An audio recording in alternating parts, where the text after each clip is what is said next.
എല്ലാവരും ഞങ്ങൾ അമ്മേനെ ഒന്നും കൂടി സഹായിക്കണം. ഹോസ്പിറ്റലിൽ നിന്ന് ഇറക്കി വിട്ട അവസ്ഥയാണ്. ഫണ്ടില്ലാത്തോണ്ട് ഇപ്പൊ ഹോസ്പിറ്റലിന്റെ പുറത്ത് വാടകയ്ക്ക് താമസിക്കുകയാണ്. അമ്മയ്ക്ക് ശ്വാസകോശം മാറ്റിവെക്കാൻ വേണ്ടി 3 ഓർഗൻ വന്നു. എന്നിട്ട് പോലും ഫണ്ടില്ലാത്തോണ്ട് കയറ്റിയിട്ടില്ല സർജറിക്ക്. ഫണ്ടില്ലാതെ ഹോസ്പിറ്റലിലേക്ക് ചെല്ലണ്ടെന്നാണ് പറഞ്ഞിട്ടുള്ളത്. ദയവ് വിചാരിച്ച് എല്ലാവരും ഒന്നും കൂടി സഹായിക്കണം. എന്റെ ജീവിതത്തില് ഞാൻ ഇങ്ങനെ ഒരു അവസ്ഥ കണ്ടിട്ടില്ല.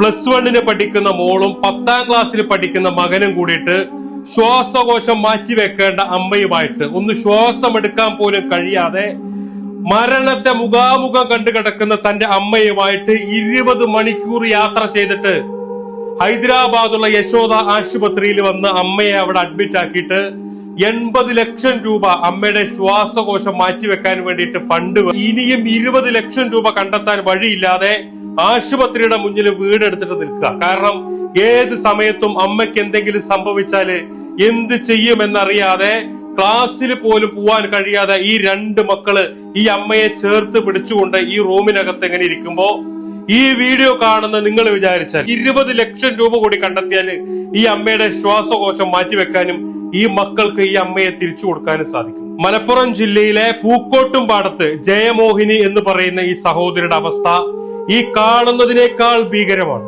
എത്രയും പെട്ടെന്ന് അവരുടെ ശ്വാസകോശം മാറ്റിവെച്ചിട്ടില്ലെങ്കിൽ ഈ മക്കൾക്ക് അമ്മയെ നഷ്ടപ്പെടുന്ന ഒരു സാഹചര്യത്തിലാണ്. വാടക വീട്ടിലാണ് താമസിക്കുന്നത്. ഈ അമ്മയല്ലാതെ ആരും ഈ മക്കൾക്കില്ല. അതുകൊണ്ടാണ് ഈ മക്കള് നിങ്ങളുടെ മുന്നിൽ വന്ന് കൈനീട്ടണം, അനാഥരാവാതിരിക്കാൻ വേണ്ടിയിട്ടാണ്.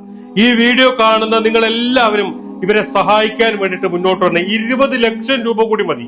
നിങ്ങൾ എല്ലാവരും സഹായിക്കണം. ജയമോഹിനിയുടെ ചികിത്സാ സഹായ കമ്മിറ്റിയുടെ പേരിലുള്ള അക്കൗണ്ടും അതുപോലെ തന്നെ ജയമോഹിനിയുടെയും വിജയമോഹിനിയുടെയും പേരിലുള്ള ഗൂഗിൾ പേയും പേടിഎമ്മും ഫോൺ പേയും എല്ലാം ഇതിന്റെ കൂടെ വെക്കുന്നുണ്ട്. അവസാനത്തെ ഒരു ആശ്രയമാണ്. അവസാനമായിട്ട് നിങ്ങളുടെ മുന്നിൽ കൈനീട്ടാണ്. ഈ മക്കളെയും ഈ അമ്മയെയും നിങ്ങൾ കൈവിടരുത്. നിങ്ങൾ എല്ലാവരും ഏറ്റെടുക്കണം.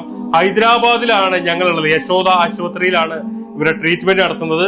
ഈ വീഡിയോ നിങ്ങൾ നിങ്ങളുടെ ഫ്രണ്ട്സ്, ഫാമിലി ഗ്രൂപ്പുകളിലേക്കൊക്കെ ഒന്ന് ഷെയർ ചെയ്തിട്ട് എത്രയും പെട്ടെന്ന് ഇവരെ സഹായിക്കാൻ 20 ലക്ഷം രൂപ കണ്ടെത്താൻ നിങ്ങൾ എല്ലാവരും മുന്നോട്ട് വരണം എന്ന് അഭ്യർത്ഥിക്കുകയാണ്.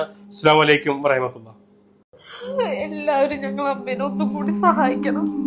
ഹോസ്പിറ്റലിൽ നിന്ന് ഇറക്കി വിട്ട അവസ്ഥയാണ്. ഫണ്ടില്ലാത്തോണ്ട് ഇപ്പൊ ഹോസ്പിറ്റലിന്റെ പുറത്ത് വാടകയ്ക്ക് താമസിക്കുകയാണ്. അമ്മയ്ക്ക് ശ്വാസകോശം മാറ്റിവെക്കാൻ വേണ്ടി 3 ഓർഗൻ വന്നു. എന്നിട്ട് പോലും ഫണ്ടില്ലാത്തോണ്ട് കയറ്റിയിട്ടില്ല സർജറിക്ക്. ഫണ്ടില്ലാതെ ഹോസ്പിറ്റലിലേക്ക് ചെല്ലണ്ടെന്നാണ് പറഞ്ഞിട്ടുള്ളത്. ദയവ് വിചാരിച്ച് എല്ലാവരും ഒന്നും കൂടി സഹായിക്കണം. എന്റെ ജീവിതത്തില് ഞാൻ ഇങ്ങനെ ഒരു അവസ്ഥ കണ്ടിട്ടില്ല. +1 പഠിക്കുന്ന മോളും 10ാം